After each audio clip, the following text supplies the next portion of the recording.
স্বপ্ন বুনে এগিয়ে চলছে মেট্রো রেলের লাইন। প্রতিটি স্টেশন ঘিরে থাকবে মাল্টিপল হাব, যেখান থেকে যাওয়া যাবে দেশের যে কোনো প্রান্তে।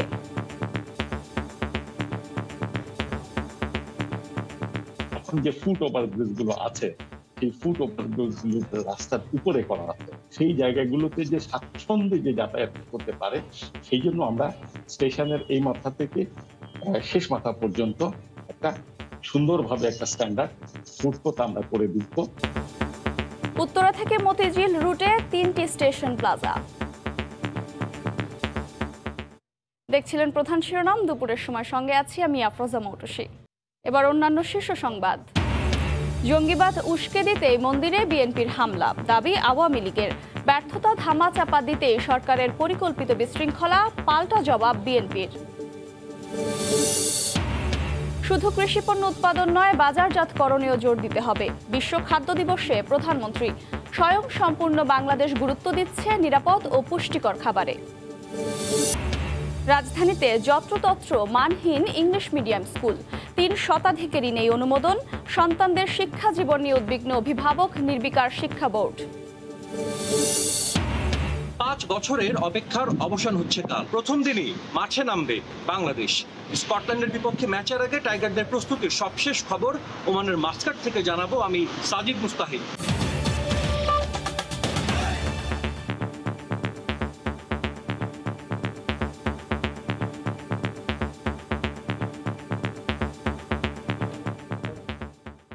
স্বপ্ন বুনে এগিয়ে চলছে মেট্রো রেলের লাইন। প্রতিটি স্টেশন ঘিরে থাকবে মাল্টিপল হাব, যেখান থেকে যাওয়া যাবে দেশের যে কোনো প্রান্তে। উত্তরা থেকে মতিঝিল রুটে হবে 3টি স্টেশন প্লাজা। পাশাপাশি ফার্মগেটেও একটি স্টেশন প্লাজা তৈরির পরিকল্পনা করছে কর্তৃপক্ষ। স্বপ্ন বুনে এগিয়ে চলছে মেট্রো রেলের লাইন। সেই স্বপ্ন এগিয়েছে বহুদূর। এরই মধ্যে একাধিকবার হয়েছে প্রথম 3টি স্টেশনের ট্রায়াল রান। যে গতিতে আসতেছে, লাইন 6-এর আওতায় মেট্রো রেল চলবে উত্তরা থেকে মতিঝিল পর্যন্ত। সেই পথ বাড়িয়ে এখন কমলাপুরে নেওয়া হয়েছে। এত গেল লাইন 6-এর কাজ। অপরদিকে চলছে লাইন 5-এর কাজ। উড়াল পাতাল মিলিয়ে এই রুটে হেমায়েতপুর থেকে শুরু হয়ে ভাটারায় গিয়ে মিলবে। সেই সঙ্গে মেট্রো রেলের বাকি রুটগুলোর পরিকল্পনাও এগিয়ে চলছে সমান তালে। কর্তৃপক্ষ বলছে প্রতিটি লাইনই হবে একটি করে মাল্টিপল হাব, যা আশপাশের প্রতিটি রুটে যুক্ত করবে এই স্টেশনের সঙ্গে। এসব স্টেশনে নেমে কেবল রাজধানীর যে কোনো প্রান্তেই নয়, ঢাকার বাইরের যে কোনো জায়গায় যাবার পথ মিলবে। আর লাইন 6-এর হাব হচ্ছে উত্তরা সেন্টার। থাকবে 3টি স্টেশন প্লাজা, সেই সঙ্গে যুক্ত হবে ফার্মগেটও। স্টেশন প্লাজার জন্য আমরা বলেছি যে আমরা উত্তর স্টেশনে একটা স্টেশন প্লাজা থাকবে, আমাদের আগারগাঁও একটা স্টেশন প্লাজা থাকবে, এবং সর্বশেষটা থাকবে হলো আমাদের কমলাপুরে।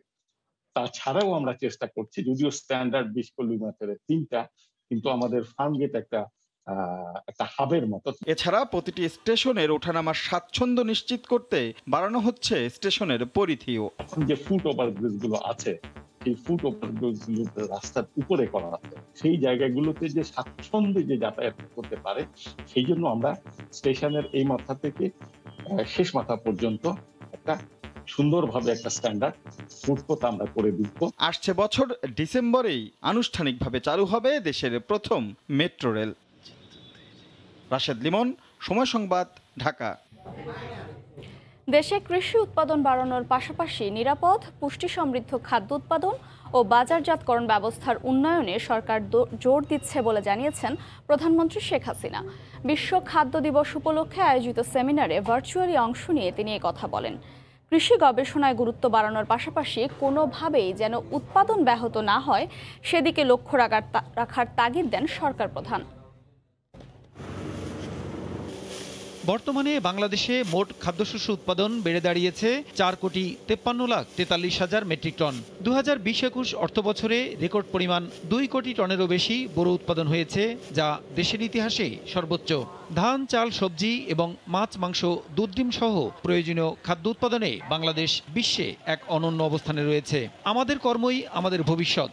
ভালো উৎপাদনে, ভালো পুষ্টি আর ভালো পরিবেশেই উন্নত জীবন, এই প্রতিপাদ্যে পালিত হচ্ছে বিশ্ব খাদ্য দিবস 2021।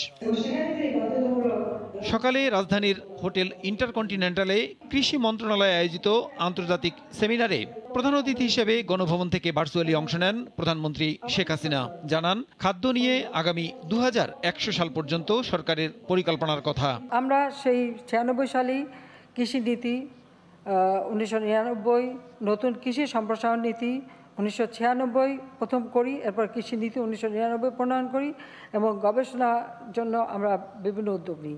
2021 থেকে 2041 যে প্রেক্ষিত পরিকল্পনা আমরা প্রণয়ন করেছি, সেখানে এই বিষয়গুলি অত্যন্ত গুরুত্ব পেয়েছে, যার জন্য ডেল্টা প্ল্যান 2100 আমরা প্রণয়ন করেছি, যেন আমাদের খাদ্য উৎপাদন কোনো মতেই যেন বাধাগ্রস্ত না হয়। কৃষি উৎপাদন বাড়ানোর পাশাপাশি পুষ্টি সমৃদ্ধ খাদ্য উৎপাদন এবং বাজারজাতকরণ ব্যবস্থার উন্নয়নে জোর দেওয়ার কথা বলেন সরকার প্রধান।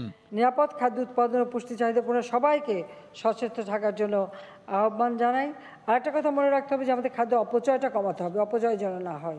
শুধু উৎপাদন বাড়ালে হবে না, সাথে সাথে আমাদের বাজারজাত করাটা, এটার দিকে দৃষ্টি দিতে হবে।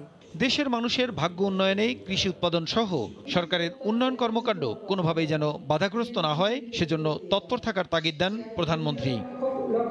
প্রসূন আশিস, সময় সংবাদ, ঢাকা। নোয়াখালীতে মন্দিরে হামলার ঘটনাস্থল পরিদর্শন করেছে আওয়ামী লীগের প্রতিনিধি দল। এ সময় এই ঘটনায় জড়িত কাউকে ছাড় দেয়া হবে না বলে জানায় তারা। এদিকে জঙ্গিবাদ উস্কে দিতেই মন্দিরে মন্দিরে বিএনপি হামলা চালায় বলে জানিয়ে দাবি করেন আওয়ামী লীগ সাধারণ সম্পাদক। তবে বিএনপি নেতারা বলছেন, ব্যর্থতা ধামাচাপা দিতেই সরকারের পরিকল্পিত বিশৃঙ্খলা সৃষ্টি করেছে।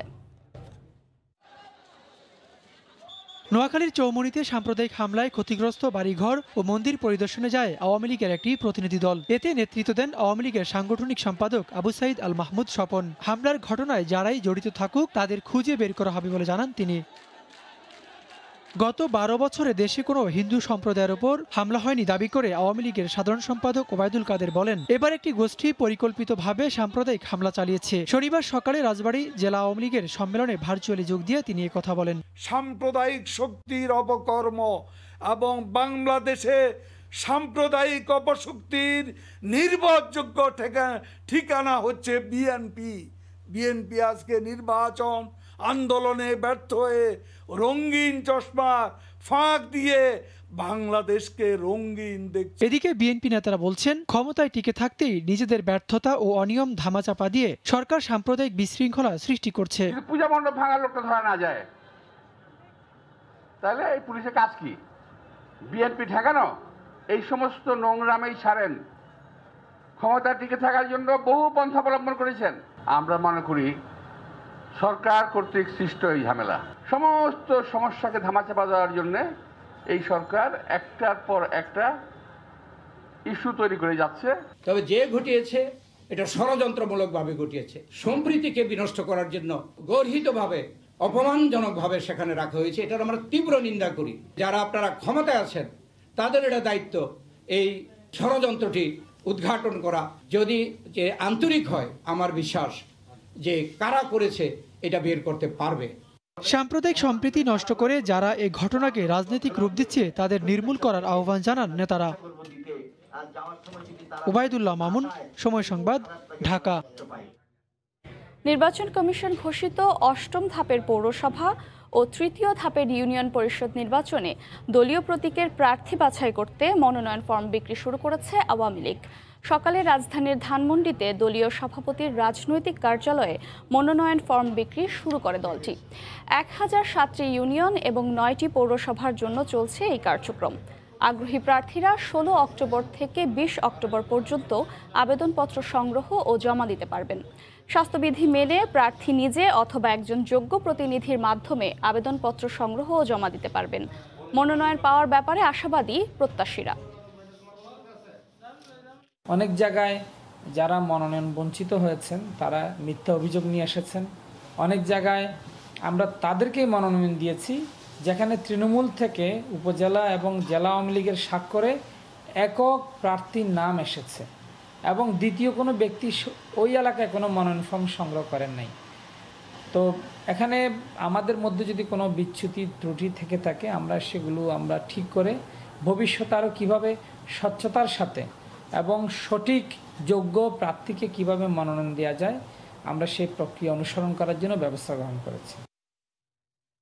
রাজধানীতে যত্রতত্র গড়ে উঠছে মানহীন ইংলিশ মিডিয়াম স্কুল। শিক্ষা বোর্ড বলছেন নিবন্ধিত ইংলিশ মিডিয়াম স্কুলের সংখ্যা ১৩০টি। এর বাইরে অবৈধভাবে চালু আছে ৩ শতাধিক। অনুমোদনহীন স্কুলগুলো আদায় করছে ইচ্ছামতো ভর্তি ও টিউশন ফি। এ অবস্থায় সন্তানদের শিক্ষা জীবন নিয়ে উদ্বিগ্ন অভিভাবকরা।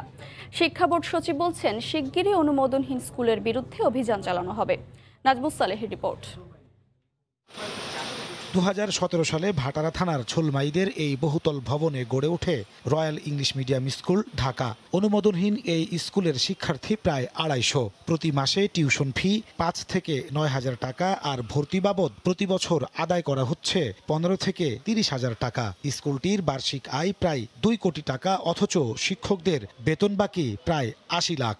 আমার ১০ মাস ধরে ডিউ আছে, হাফটা তো পাচ্ছি এখন। বিশাল এই স্কুলের নেই কোনো হিসেব শাখা। টাকা জমা হয় অধ্যক্ষ সেকান্দার আলীর ব্যক্তিগত অ্যাকাউন্টে। শিক্ষকদের বেতন না দেয়া অধ্যক্ষের বেতন ২ লাখ টাকা। স্কুলের পাশের 2 ভবনে রেস্টুরেন্ট গড়ে তোলার পাশাপাশি গার্মেন্টস ও ফ্যাশন ব্যবসায় কয়েক কোটি টাকা লগ্নি করেছেন তিনি। আমাদের হিসাব শাখা ছিল, তো আমাদের স্টপ করে এখন হ্যান্ড টু হ্যান্ড হয় যে প্রিন্সিপাল স্যারের অ্যাকাউন্টে। স্যারের ওটা রেন্টে নেওয়া রেস্টুরেন্টটা এবং উপরেরটা। অনুমোদনহীন স্কুলে সন্তানদের শিক্ষা জীবন নিয়ে উদ্বিগ্ন অভিভাবকরা। কোনো কিছু বন্ধ হয়ে গেলে বাচ্চাদের উপর একটা বড় ডিপ্রেশন পড়বে। আবার আরেক জায়গায় নেওয়া একটা সমস্যা না। অধ্যক্ষ সেকান্দার আলী বেশিরভাগ অভিযোগ স্বীকার করলেও নানা অজুহাত তার। নিবন্ধনের পার্টটা বিষয়টা একটু ঢাকা বোর্ডের সাথে আসলে একটু লেন্দি প্রসেস। আমরা আজ থেকে 1 বছর আগে আমরা এই প্রসেসটা শুরু করেছি। রাজধানী জুড়ে এমন অনুমোদনহীন ইংলিশ মিডিয়াম স্কুল রয়েছে ৩ শতাধিক। উত্তরার কিডস ক্যাম্পাস ও ইউনিটি ইংলিশ মিডিয়াম স্কুলের সাথে কথা বলতে গেলে স্কুলে প্রবেশে বাধা দেওয়া হয়।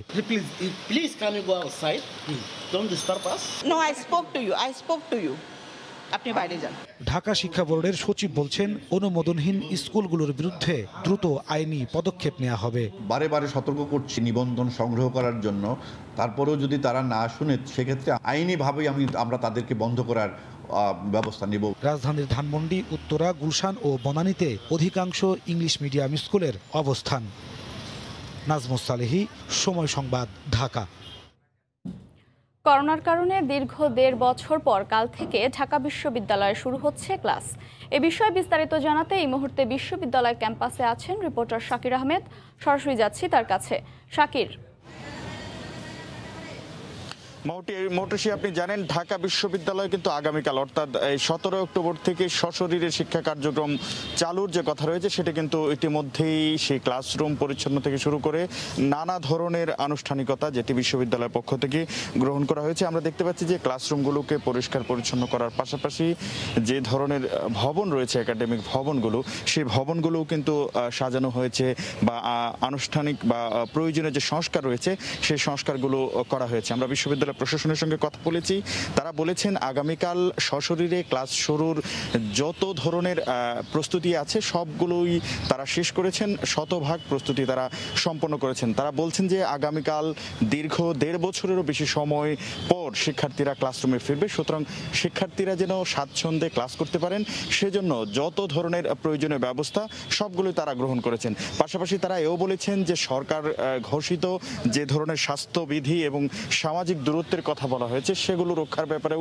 বিশ্ববিদ্যালয়ের পক্ষ থেকে কিন্তু দফায় দফায় শিক্ষার্থীদের প্রতি নির্দেশনা দেওয়া হয়েছে। আপনি জানেন এর আগে 2 ধাপে অর্থাৎ 5 অক্টোবর এবং 10 অক্টোবর 2 ধাপে কিন্তু ঢাকা বিশ্ববিদ্যালয়ের হলগুলো শিক্ষার্থীদের জন্য খোলা হয়েছে এবং যে আনুষ্ঠানিকভাবে স্বাস্থ্যবিধি সম্পর্কে সতর্ক করার পাশাপাশি তারা যেন সরাসরি সেগুলো পালন করতে পারেন সেজন্য হলের সামনে বেসিন বসানো থেকে শুরু করে মাস্ক, স্যানিটাইজার সরবরাহ থেকে সব ধরনের যাবতীয় ব্যবস্থায় কিন্তু হল প্রশাসন করেছে। যেহেতু শিক্ষার্থীরা হলে প্রায় 15 দিনেরও বেশি সময় ধরে থাকছেন বা তাদের সেই 1 সপ্তাহেরও বেশি সময় অতিক্রান্ত হয়েছে হলে থাকার, সুতরাং তারা সেই প্রক্রিয়ার সঙ্গে অভ্যস্ত হয়েছেন বলে বিশ্ববিদ্যালয় প্রশাসন বলছে এবং তারই অংশ হিসাবে সেই অভ্যস্ত হওয়ার পরিপ্রেক্ষিতে কিন্তু শিক্ষার্থীদেরকে সশরীরে শিক্ষা কার্যক্রমে নেয়ার বিষয়ে বিশ্ববিদ্যালয় সিদ্ধান্ত গ্রহণ করেছে। তো বিশ্ববিদ্যালয়ের পক্ষ থেকে বলা হয়েছে যে আসলে শিক্ষার্থীরা যদি এই কার্যক্রমে সহযোগিতা করেন, অর্থাৎ শিক্ষার্থীরা স্বাস্থ্যবিধি মানা থেকে শুরু করে যে ধরনের নির্দেশনা রয়েছে সেগুলো প্রতিপালন করেন, তাহলে বিশ্ববিদ্যালয় প্রশাসনের এই উদ্যোগ আগামীকাল যে চালু হবে সশরীরে শিক্ষা কার্যক্রম বা ক্লাস, সেটির সুন্দরভাবে চলবে বলে বিশ্ববিদ্যালয় প্রশাসনের পক্ষ থেকে আশাবাদ ব্যক্ত করা হয়েছে। মৌটুসী, এই ছিল ঢাকা বিশ্ববিদ্যালয় থেকে আগামীকাল ক্লাস খোলার বিষয়ে সর্বশেষ খবরাখবর। মৌটুসী। ঢাকা বিশ্ববিদ্যালয় ক্যাম্পাস থেকে এতক্ষণ আমাদের সাথে সরাসরি যুক্ত ছিলেন সহকর্মী শাকির আহমেদ। সিলেটের শাহজালাল বিজ্ঞান ও প্রযুক্তি বিশ্ববিদ্যালয়ে করোনার টিকাদান কর্মসূচি শুরু হয়েছে। সকালে বিশ্ববিদ্যালয়ের মেডিকেল সেন্টারে শিক্ষকদের উপস্থিতিতে এই কর্মসূচির উদ্বোধন করেন উপাচার্য অধ্যাপক ফরিদ উদ্দিন আহমেদ। বিশ্ববিদ্যালয়ের নিয়মিত পাঠদান শুরুর আগে সকল শিক্ষার্থীকে টিকার আওতায় আনতে এই টিকাদান কর্মসূচি চালু করা হয়েছে বলে জানান তিনি। নভেম্বরের প্রথম সপ্তাহ থেকে বিশ্ববিদ্যালয়ে ক্লাস শুরুর কথা রয়েছে। এর আগে আগামী 25শে অক্টোবর বিশ্ববিদ্যালয়ের হল খুলে দেওয়া হবে। টিকাদান কর্মসূচির প্রথম দিনে প্রায় 300 শিক্ষার্থীকে ফাইজারের টিকা দেওয়া হয়। এখানে আমাদের ভার্সিটি থেকেই আমাদেরকে টিকা দেওয়ার ব্যবস্থা করেছে, কোনো সমস্যাও হয়নি। আবার এখানে আমরা ভালো টিকাটাই পাচ্ছি। আমি প্রথম টিকা গ্রহণ করছি, এখন পর্যন্ত আমার কোনো ধরনের সমস্যা হয় নাই। আমি বিশ্ববিদ্যালয় সংশ্লিষ্ট সবাই প্রতি কৃতজ্ঞ যে এরকম সুন্দর একটা ব্যবস্থাপনা করার জন্য। এই মুহূর্তে আমরা আমাদের শুধু শিক্ষার্থীদের কথা ভাবছি, তাদেরকে টিকার আওতায় নিয়ে আসার জন্য। আর আমি দেখেছি প্রায় 100 ভাগ না হইলেও 80 থেকে 90% টিকা দেওয়া হয়ে গেছে আমাদের শিক্ষক কর্মকর্তা কর্মচারীদের। আর যারা বাকি আছে SMS পায়নি, তারা যদি আমাদের সাথে যোগাযোগ করে আমরা তাদের টিকা দেওয়ার ব্যবস্থা করব। কোনো শিক্ষাগত যোগ্যতা ছাড়াই মিলছে পরীক্ষা পাশের সনদ। জমির দলিল জাল করে বদলে ফেলা হচ্ছে নাম ঠিকানা, চাইলেই পাওয়া যাচ্ছে জাতীয় পরিচয়পত্র। এমন জাল কাগজপত্র তৈরির এক কারিগরকে গ্রেফতারের পর পুলিশ বলছে সুযোগ সন্ধানীরাই তার কাছ থেকে অবৈধ দলিল দস্তাবেজ তৈরি করে। বুলবুল রেজার রিপোর্ট। কম্পিউটার কম্পোজের দোকানি শরীফুল ইসলাম, তার দোকানের বিশেষ চাহিদা রয়েছে অনেকের কাছেই। বিভিন্ন সফটওয়্যার ব্যবহার করে কয়েক মিনিটেই চাহিদা মতো জাল কাগজপত্র তৈরি করতে পারদর্শী তিনি। জেএসসি থেকে মাস্টার্স যে কোনো সনদ চাইলেই পাওয়া যায় তার কাছে। ভুয়া অভিজ্ঞতার সনদ ও জাতীয় পরিচয়পত্র তৈরিতেও দক্ষ তিনি। শরীফুলের দোকান থেকে পাবলিক পরীক্ষার জাল সনদ, ভুয়া জাতীয় পরিচয়পত্র সহ বিভিন্ন ধরনের নথি উদ্ধার করেছে গোয়েন্দা পুলিশ। জব্দ করা হয়েছে তার কম্পিউটার সহ বেশ কিছু ডিজিটাল ডিভাইস। জিজ্ঞাসাবাদে শরীফুল জানিয়েছে 6 বছর ধরে ভুয়া দলিল সহ চাহিদা মাফিক জাল কাগজ তৈরি করছেন তিনি। এই চক্র এতই সক্রিয়, বিশেষ করে মানুষের অত্যন্ত কষ্টের সম্পদ, তার ভূমি, তার সম্পদ, যখন একটা কি বলা হয় আপনার জমির একটা দলিল অন্যের হস্তগত হয়, সুতরাং প্রতারক চক্র উনি হয়তো হালকা মনে করেছেন, কিন্তু যার হাতে দলিলের ফটোকপিটা চলে গেল ওই লোক কিন্তু মারাত্মক ভুক্তভোগী হয়। পুলিশ বলছে সুযোগ সন্ধানী লোকেরাই জাল কাগজ তৈরির জন্য শরীফুলের দোকানে যাতায়াত করত। বেসরকারি চাকরির জন্য দরকার, তার ডিগ্রি সনদ দরকার, সাবমিট করলেন। এনআইডি দরকার, হারিয়ে গিয়েছে, ইমিডিয়েট তিনি সাবমিট করলেন। অনেকে দেখা যাচ্ছে অ্যাক্সিডেন্ট লোক আছে ঢাকা শহরে আপনার জমির যারা ব্যবসা করেন বা কাউকে হয়রানি করেন, তাদের জন্য একটা দলিল হস্তগত হওয়া বিশাল অর্জন তার জন্য। ভুয়া কাগজ তৈরির কারিগরদের ধরতে বিশেষ অভিযান চালাচ্ছে গোয়েন্দা পুলিশ। বিভিন্নভাবে যেগুলো আছে আমরা তথ্য নিচ্ছি। বুলবুল রেজা, সময় সংবাদ, ঢাকা। অক্টোবরের মাঝামাঝি সময়ে এসেও নিয়ন্ত্রণহীন ডেঙ্গু, তবে ঢাকা উত্তরের চেয়ে দক্ষিণে এর দাপট তুলনামূলক বেশি। চিকিৎসকরা বলছেন এখন রোগী সুস্থ হতে সময় লাগছে বেশি। ব্যক্তি সচেতনতা ছাড়া এর নিয়ন্ত্রণ সম্ভব নয়। ঢাকার ধনিয়া নিবাসী 80 বছরের শাহজাদা আগে থেকেই ডায়াবেটিস, কিডনি জটিলতা সহ নানা রোগে ভুগতে থাকা এ বৃদ্ধের শারীরিক জটিলতা আরও বাড়িয়ে দিয়েছে ডেঙ্গু। হাসপাতালের বিছানায় এখন জীবন মৃত্যুর সন্ধিক্ষণে তিনি। বিগত 3 দিন যাবৎ ছিল সম্পূর্ণ অচেতন। তার ডেঙ্গুর সাথে সাথে অন্যান্য যে সমস্যাগুলি ছিল ওইগুলি আরও প্রকট হয়ে গেছে, যেমন তার হার্টের সমস্যা, তারপরে কিডনিতে সমস্যা, তার কিডনি পয়েন্টগুলি বাড়তেছে, ডায়াবেটিস কন্ট্রোলে থাকতেছে না। এদিকে ডেঙ্গু আক্রান্তের পর প্রায় সুস্থ হয়ে ওঠা কুমিল্লার বাসিন্দা তানহা ঢাকা বিশ্ববিদ্যালয়ে ভর্তি পরীক্ষা দিতে বনশ্রীতে উঠেছিলেন মামার বাসায়। সেখানেই এডিসের কামড়ে ডেঙ্গু পজিটিভ হয়ে ভর্তি হন মিটফোর্ড হাসপাতালে। এভাবে শুধু এ হাসপাতালেই প্রতিদিন রোগী ভর্তি হচ্ছে গড়ে 30 থেকে 40 জন, যাদের অধিকাংশ রোগী ঢাকা দক্ষিণ অংশের। আক্রান্তরা বলছেন এখনো পর্যাপ্ত মশক নিয়ন্ত্রণ কার্যক্রম দেখা যায় না। এক্সাম ছিল তো ওইটা দেওয়ার জন্য মামার বাসায় আসছিলাম বনশ্রীতে। তো ওইখানে অ্যাকচুয়ালি মশা কামড়াইছে আমাকে। এরপরে আরও 4-5 দিন পরে আমার জ্বর উঠছে। তো জ্বর খুবই সিভিয়ার লেভেলের জ্বর উঠছে, অনেক বেশি ছিল। পরিবারে আমার আম্মু প্রথম ছিলাম আমি, তারপর ছিল আমার আম্মু, এখন ছোটো বোন। আর আমাদের ওখানের ডেঙ্গুর আক্রান্তটা অনেক বেশি। সাধারণত প্রতি বছর অক্টোবরে ডেঙ্গুর প্রকোপ কমে এলেও চলতি বছরের চিত্র পুরোটা ভিন্ন। চিকিৎসকরা বলছেন প্রথম দিকে রোগীর অবস্থা খুব দ্রুত খারাপ হলেও এখন সুস্থ হতে সময় লাগছে বেশি। এক্সপেকটেশন ছিল যে হয়তোবা সেপ্টেম্বরের শেষের দিকেই ডেঙ্গু রোগীর সংখ্যা কমে যাবে, কিন্তু অক্টোবরের মাঝামাঝি এসে এখনও ডেঙ্গু রোগীর সংখ্যা কিন্তু একেবারে কমে যায় নাই। এখনও পর্যন্ত ডেঙ্গু রোগীর সংখ্যা কিন্তু এখনও আছে। আমরা প্রতিদিন 30-35 জন রোগী এখনও পাচ্ছি। সেক্ষেত্রে ডেঙ্গু রোগীর সংখ্যা এই মাসেও ডেঙ্গু শেষ হবে কিনা এটা আসলে বলা যাচ্ছে না।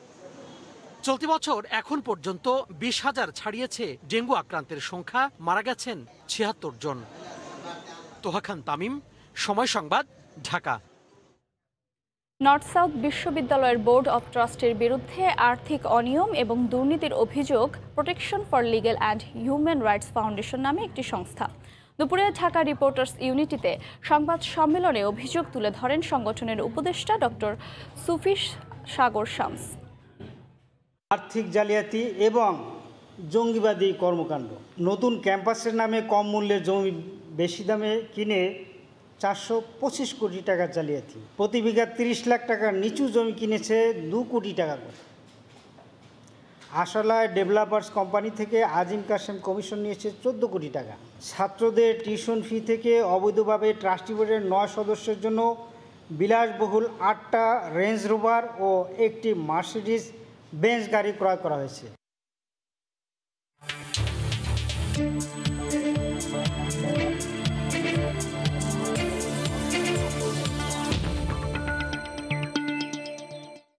গাইবান্ধা বিদ্যুৎ উন্নয়ন বোর্ডের অধীন নেসকোর 2 ডিভিশনে শতকরা প্রায় 41% বিদ্যুৎ সিস্টেম লসের খাতায়। মিটার সচল থাকলেও ব্যবহৃত বিদ্যুতের বিল ওঠে না। মিটারগুলো সবই বিশেষ পদ্ধতিতে টেম্পারিং করা হয়েছে দাবি করে অভিনব চুরি ঠেকাতে তৎপর বলে জানায় বিদ্যুৎ বিভাগ। হেদায়েতুল ইসলাম বাবুর রিপোর্ট, ছবি তুলেছেন আতাউল হক সাগর।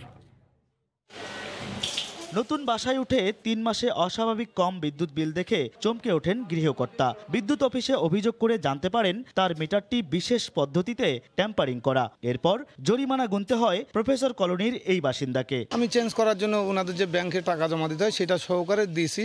ওনারা একদিন এসে ইনকোয়ারি করছে, বলছে যে এটা টেম্পারিং করা মিটার। কিন্তু টেম্পারিং করা মিটার এটা তো আমরা কিভাবে বুঝবো, কিভাবে জানবো? টেম্পারিং করার কারণে আমার কাছে জরিমানা বাবদ 15,000 টাকা নগদ আমাকে ব্যাংকের মাধ্যমে দিতে হয়েছে। এই মিটারগুলো সবই বিশেষ পদ্ধতি অবলম্বন করে ট্যাম্পারিং করা। গেল কয়েক মাসের অভিযানে এমন মিটারের স্তূপ জমেছে গাইবান্ধা বিদ্যুৎ উন্নয়ন বোর্ড নেসকোর ডিভিশন 1 ও 2 এর কার্যালয়ে। কর্তৃপক্ষের দাবি, বিদ্যুৎ বিভাগের বাইরের অসৎ ইলেকট্রিশিয়ানদের সাহায্যে অভিনব কায়দায় ঘটছে বিদ্যুৎ চুরির এসব ঘটনা। অনেক মিটার টেম্পারিং আমরা পাইছি এবং এটাকে আমরা ধরে নিয়ম অনুসারে ব্যবস্থা নেওয়া হয়েছে আর কি। তো এটা চলমান প্রক্রিয়া এবং এটা চলতেছে আর কি। বিদ্যুৎ চুরি ঠেকাতে জনসচেতনতা সৃষ্টির প্রতি জোর দিলেন বিদ্যুৎ উন্নয়ন বোর্ডের অপর প্রকৌশলী। আমি মনে করি জনগণের মধ্যে সচেতনতা, আমি বারবারই বলছি, আমাদেরকে ছড়িয়ে দিতে হবে এবং এটা কিন্তু তার একটা জীবনের ঝুঁকিও থাকে। বিদ্যুৎ উন্নয়ন বোর্ডের প্রতিষ্ঠান নেসকোর ডিভিশন 1 এ সিস্টেম লস শতকরা 22 এবং ডিভিশন 2 এ সিস্টেম লসের পরিমাণ 18.69 ভাগ। হেদায়েতুল ইসলাম বাবু, সময় সংবাদ, গাইবান্ধা। পিরোজপুরের মঠবাড়িয়ায় সরকারি বরাদ্দের প্রায় 7,500 পানির ট্যাঙ্ক বিতরণে অনিয়মের অভিযোগ উঠেছে। এলাকাবাসীর অভিযোগ, স্থানীয় সংসদ সদস্য ও তার সহযোগীরা টাকার বিনিময়ে ট্যাঙ্ক বিতরণ করেছেন।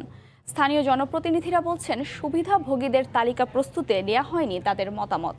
তবে অভিযোগ অস্বীকার করে এমপির ব্যক্তিগত কর্মকর্তার দাবি, বিরোধী পক্ষ বিষয়টি নিয়ে চক্রান্ত করছে। জিয়াউল হক জিয়ার পাঠানো তথ্য ছবি নিয়ে রিপোর্ট। বঙ্গোপসাগরের কোল ঘেঁষা দক্ষিণের জেলা পিরোজপুরের মঠবাড়িয়া উপজেলার অধিকাংশ এলাকার পানি লবণাক্ত। এজন্য বসানো যায় না গভীর নলকূপ। শুকনো মৌসুমে এ জনপদের বাসিন্দাদের সুপেয় পানির জন্য চরম বিপাকে পড়তে হয়।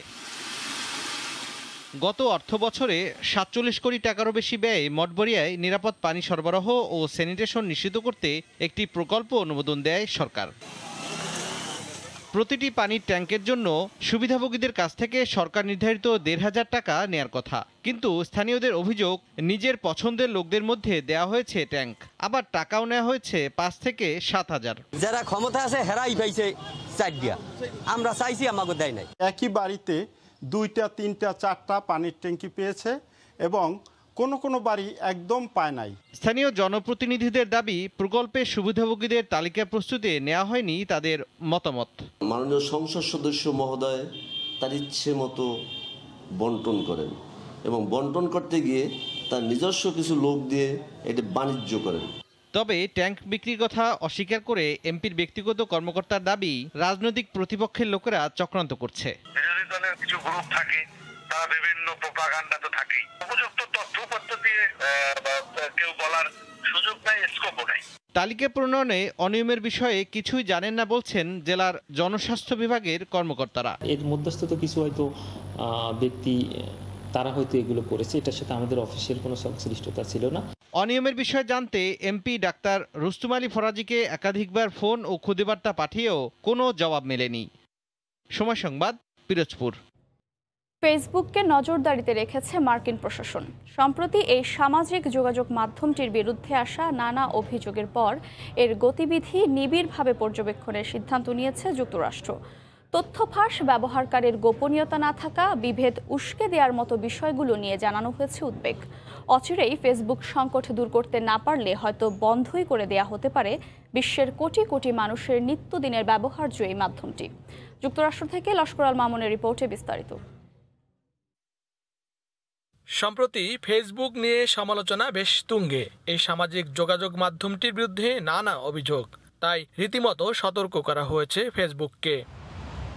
ফেসবুকের সাবেক কর্মী ফ্রান্সেস হাউগেন প্রতিষ্ঠানটির বিরুদ্ধে গত সপ্তাহে যে সাক্ষ্য দেন, তার প্রেক্ষিতে যুক্তরাষ্ট্রের সিনেটের কমার্স কমিটি ফেসবুকের প্রধান নির্বাহী মার্ক জাকারবার্গকে বিভিন্ন নথি সংরক্ষণ করতে বলেছে। ফ্রান্সেস হাউগেন সিনেট কমিটির কাছে তথ্য প্রমাণ দিয়ে অভিযোগ করেন, আর্থিকভাবে ক্ষতিগ্রস্ত হওয়ার আশঙ্কায় প্ল্যাটফর্মটিকে নিরাপদ করে এমন পরিবর্তন আনতে অস্বীকৃতি জানিয়ে আসছে ফেসবুক। তিনি আরও অভিযোগ করেন, ফেসবুক শিশুদের মানসিক স্বাস্থ্যের ক্ষতি করছে, পাশাপাশি সমাজে উস্কে দিচ্ছে বিভেদ।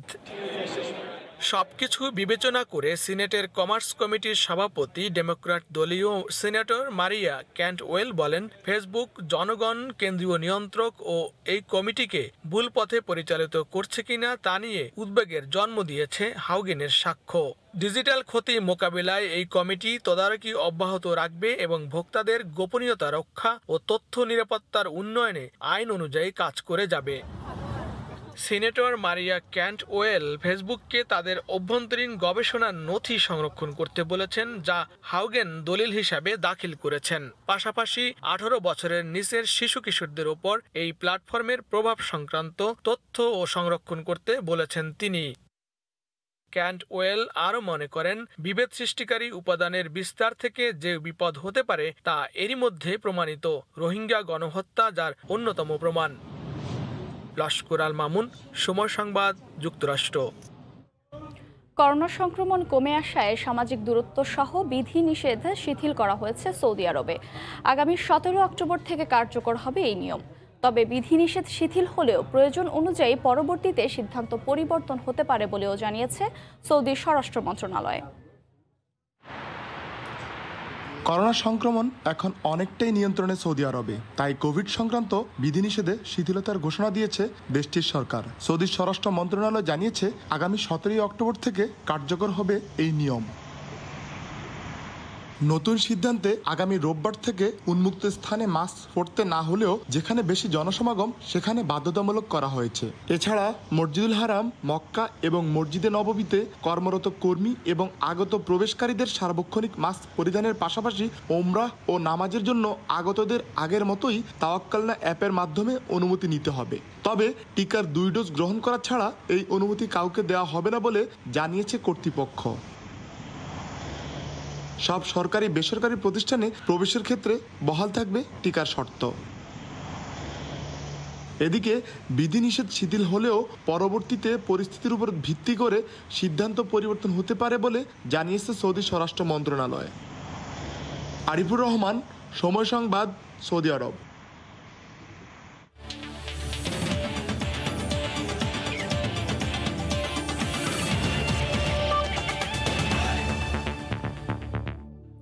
বিশ্বকাপের 2 প্রস্তুতি ম্যাচে দল হারলেও টিম ম্যানেজমেন্ট চিন্তিত নয়। দলের আত্মবিশ্বাসে ভাটা পড়েনি এতটুকুও, বরং পূর্ণ শক্তির দল পেলে ঠিকই পথ খুঁজে পাবে বলে বিশ্বাস নির্বাচক হাবিবুল বাশার সুমনের। প্রথম পর্বে মাঠে নামার আগে দলের সবার মানসিক ও শারীরিকভাবে সুস্থ থাকাটাই গুরুত্বপূর্ণ বলে মনে করেন তিনি। আবুধাবি থেকে ওমান ফিরে শুক্রবার অনুশীলন করেনি বাংলাদেশ দল। মাস্কাট থেকে সাজিদ মুস্তাহিদের রিপোর্ট।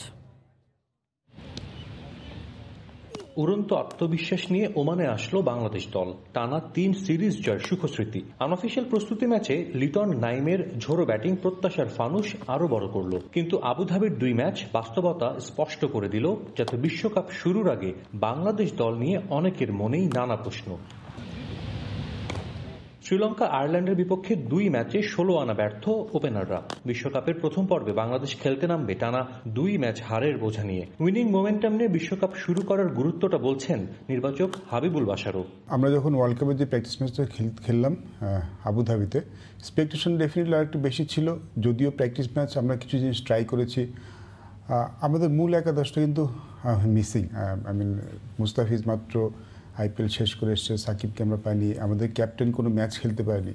অবভিয়াসলি আরেকটু ভালো এক্সপেক্ট করেছিলাম। বৃহস্পতিবার রাতেই ওমান ফিরেছে বাংলাদেশ দল। শুক্রবার অনুশীলন করেনি টিম টাইগার্স। খেলোয়াড়দের ফর্মের সঙ্গে চিন্তার বিষয় ইনজুরিও। 3 প্রস্তুতি ম্যাচের একটিও খেলেননি অধিনায়ক মাহমুদুল্লাহ। ছোটখাটো চোট আছে আরো 2-1 জনের। মাঠের পারফরমেন্সের সঙ্গে এখন বড় চিন্তাও যেন ইনজুরি। ভালো ফর্মের খেলারও ওয়ার্ল্ড কাপে এসে ফর্ম হারিয়ে ফেলেন নিয়মিত খেলারা, তখনই সবচেয়ে বড় সমস্যা হয়। আই জাস্ট হোপ যে আমাদের ছেলেরা যেই সবাই যেন ভালো খেলে এই টুর্নামেন্টে, সবাই যেন ফর্মে থাকে। ইনজুরি একটা কনসার্ন ডেফিনেটলি।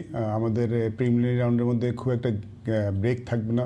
একদিন গ্যাপে 3টা ম্যাচ খেলতে হবে। চাইবো শুধু একটাই যে সবাই যেন সুস্থ থাকে এবং তাদের সেরা খেলাটা উপহার দিতে পারে। অবশ্য এরপরও দল নিয়ে আশাবাদী নির্বাচক হাবিবুল বাশার। 2 প্রস্তুতি ম্যাচের ফলাফল সবকিছু নতুন করে ভাবতে বাধ্য করেছে। বিশ্বকাপ শুরুর আগে তার কাছে যা ইতিবাচকই মনে হচ্ছে। টিমটাও যথেষ্ট আত্মবিশ্বাসী। প্রস্তুতি ম্যাচ তো আসলে প্রস্তুতি ম্যাচ, সেটা নিয়ে আসলে আমি খুব বেশি বিচার করতে চাচ্ছি না, সেটা নিয়ে আমরা খুব বেশি ভাবতে চাচ্ছি না। অবভিয়াসলি আমাদের একটা খুব ভালো ধারণা হয়ে গেছে ওয়ার্ল্ড কাপে আমরা কী ফেস করতে পারি, আমাদের কত বড় চ্যালেঞ্জের মুখোমুখি হতে পারে, আমরা প্রস্তুত। আগামী রোববার স্কটল্যান্ডের বিপক্ষে প্রথম পর্বের ম্যাচে নামার আগে শনিবার সন্ধ্যায় অনুশীলন করবে টিম টাইগার্স। সাজিদ মুস্তাহিদ, সময় সংবাদ, মাস্কাট, ওমান। টি-20 বিশ্বকাপ শুরু হবে ওমানে। আর ওমান পর্বের একমাত্র ভেন্যু আল আমিরাত স্টেডিয়াম বিশ্ব আসর মঞ্চায়নের জন্য প্রস্তুত। চলছে শেষ মুহূর্তের কাজ। আইসিসি ইতিহাসে এবারই প্রথম কোনো বিশ্বকাপ অনুষ্ঠিত হতে যাচ্ছে যার আয়োজক কোনো টেস্ট খেলুড়ে দেশ নয়। মাস্কাটের বিশ্বকাপ ভেন্যু নিয়ে সাজিদ মুস্তাহিদের রিপোর্ট।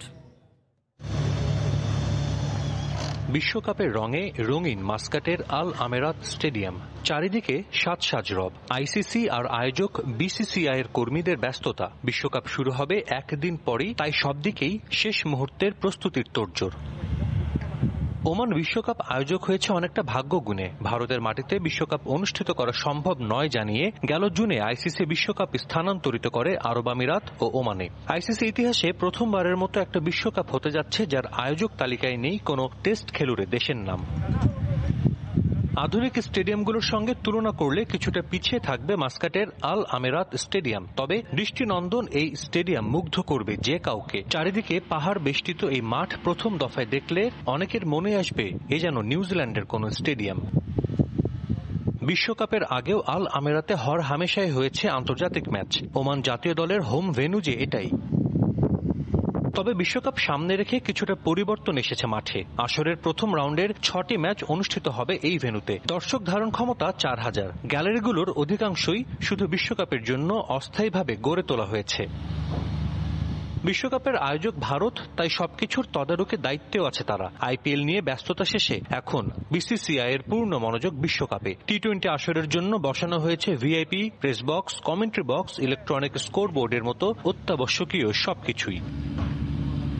ওমানের জন্য ঐতিহাসিক এক ক্ষণ, আর এই ইতিহাসের সঙ্গে যুক্ত আছে বাংলাদেশের নামও। স্টেডিয়ামের 15 মাঠকর্মী যে বাংলাদেশের, যারা অক্লান্ত পরিশ্রম করে বিশ্বকাপের জন্য প্রস্তুত করেছেন এই মাঠ। বিশ্ব ক্রিকেটে ওমানের পথ চলা বেশি দিনের নয়, তবে এই অল্প দিনেই বড় অর্জন যুক্ত হচ্ছে দেশটির। প্রথমবারের মতো টি-20 বিশ্বকাপের আয়োজক হয়েছে তারা। আর এই ক্রিকেট উৎসবে সামিল হতে সব রকমের প্রস্তুতি সম্পন্ন করেছে আল আমেরাত স্টেডিয়াম। ওমানের মাস্কাট থেকে সাজিদ মুস্তাহিদ, সময় সংবাদ, ওমান। বিশ্বকাপ বাছাইয়ের আগে আজ শেষ দিনের অনুশীলনে নামবে টাইগাররা। এই মুহূর্তে ওমানের মাস্কাটে আছেন রিপোর্টার সাজিদ মুস্তাহিদ। দলের সবশেষ অবস্থা জানতে সরাসরি যাচ্ছি তার কাছে। সাজিদ। মৌটুসী, আগামীকাল আনুষ্ঠানিকভাবে শুরু হচ্ছে টি-20 বিশ্বকাপ। 5 বছর পর টি-20 বিশ্বকাপ অনুষ্ঠিত হতে যাচ্ছে। সবশেষ হয়েছিল 2016 সালে ভারতে, আমরা জানি, এবং এবারও কিন্তু অনুষ্ঠিত হওয়ার কথা ছিল এবার টুর্নামেন্টটা ভারতে। তবে আমরা জানি কি কারণে চেঞ্জ হয়ে সেটা আরব আমিরাত আর ওমানে হচ্ছে। তবে প্রথম পর্ব শুরু হতে যাচ্ছে আজ, এবং আজ সেটা হবে ওমানে। বাংলাদেশ দল আগামীকাল স্কটল্যান্ডের বিপক্ষে নিজেদের প্রথম ম্যাচে মাঠে নামবে। আর এই ম্যাচের আগে আজ কিন্তু বাংলাদেশ দলের অনুশীলন করার কথা রয়েছে। বাংলাদেশ সময় রাত 8টার দিকে অনুশীলন করবে ম্যাচ ভেন্যু আল আমেরাত স্টেডিয়াম, যেটা আসলে ওমান ক্রিকেট একাডেমি নামে পরিচিত আমরা জানি। আর এই ম্যাচের আগে কিন্তু আমরা জানি গতকালকে আইপিএল শেষ করে আইপিএলের ফাইনাল ম্যাচ খেলে আজ ভোরের দিকে মাস্কাটে এসে পৌঁছেছেন বিশ্বসেরা অলরাউন্ডার সাকিব আল হাসান। তার ফাইনালটা মোটেও ভালো যায়নি। আমরা যেটা দেখেছি গতকাল বল হাতে বেশ এক্সপেন্সিভ ছিলেন, ব্যাটিংয়েও রান করতে পারেনি। তবে যেহেতু নতুন একটা টুর্নামেন্ট শুরু হচ্ছে এবং আমরা জানি অপেক্ষাকৃত প্রথম রাউন্ডের দলগুলো বাংলাদেশের চেয়ে কিছুটা হলেও আসলে দুর্বল বলা যায়। বাংলাদেশ টানা 3টি সিরিজ জয়ের আত্মবিশ্বাস নিয়ে এসেছে, যদিও পরপর 2টি প্রস্তুতি ম্যাচ কিন্তু হেরেছে। সেখানেও বাংলাদেশ আসলে মূল দলের অনেককেই পায়নি। মাহমুদুল্লাহ রিয়াদও খেলতে পারেননি, সাকিব আল হাসান খেলেননি, শেষ ম্যাচে খেলেছেন মুস্তাফিজ। তবে আশা করা যাচ্ছে যে বাংলাদেশ টিম ম্যানেজমেন্টেরও কিন্তু এটাই আশা যে মূল পর্ব যখন শুরু হবে সেখানে বাংলাদেশ দল যে প্রত্যাশা নিয়ে এসেছিল বা বাংলাদেশ দল যেভাবে মাঠে পারফর্ম করে তার পুরোটা দিতে পারবে। আর মাহমুদুল্লাহ রিয়াদ অধিনায়কের কথা বলতেই হয়। বাংলাদেশ দল ওমান আরব আমিরাতে যে 3টি প্রস্তুতি ম্যাচ খেলেছে একটিতেও কিন্তু মাঠে দেখা যায়নি মাহমুদুল্লাহ রিয়াদকে। তার একটা পিঠের ইনজুরি আছে, ব্যাক পেইন, যার কারণে যদিও সেটা বড় গুরুতর কোনো চোট না, কিন্তু প্রিকশন হিসেবে কিন্তু তাকে ম্যাচগুলো খেলানো হয়নি। আমরা জানি মাহমুদুল্লাহ রিয়াদ গতকাল প্রেস কনফারেন্স করেছিলেন আইসিসির অফিসিয়াল, সেখানে কিন্তু তিনি বলেছিলেন যে তিনি হয়তোবা প্রথম ম্যাচে খেলবেন। তবে আজকেও কিন্তু বাংলাদেশ সময় অনুশীলনে নামার আগে প্রেস কনফারেন্স করবেন। নিশ্চয়ই সেখানেও আমরা জানতে চাইব তার কাছে যে আদৌ তিনি খেলতে পারবেন কিনা, তার ইনজুরির কী অবস্থা, ফিটনেসের। তো আমার কাছে ওমানের মাস্কাট থেকে এই ছিল সবশেষ খবর টি-20 বিশ্বকাপের। ওমানের মাস্কাট থেকে সরাসরি যুক্ত হয়ে বাংলাদেশ দলের সবশেষ অবস্থা জানাচ্ছিলেন সহকর্মী সাজিদ মুস্তাহিদ। দুপুরের সময় শীর্ষ সংবাদ জানিয়ে দিচ্ছি আরেকবার। জঙ্গিবাদ উস্কে দিতে মন্দিরে বিএনপির হামলা, দাবি আওয়ামী লীগের। ব্যর্থতা ধামাচাপা দিতেই সরকারের পরিকল্পিত বিশৃঙ্খলা, পাল্টা জবাব বিএনপির। শুধু কৃষি পণ্য উৎপাদন নয়, বাজারজাতকরণেও জোর দিতে হবে। বিশ্ব খাদ্য দিবসে প্রধানমন্ত্রী। স্বয়ংসম্পূর্ণ বাংলাদেশ গুরুত্ব দিচ্ছে নিরাপদ ও পুষ্টিকর খাবারে। এবং মেট্রো রেলের প্রতিটি স্টেশন ঘিরে হবে মাল্টিপল হাব, যাওয়া যাবে দেশের যে কোনো প্রান্তে। উত্তরা মতিঝিল রুটে থাকবে 3টি স্টেশন প্লাজা। এই ছিল দুপুরের সময়, সঙ্গে থাকুন সময়ের।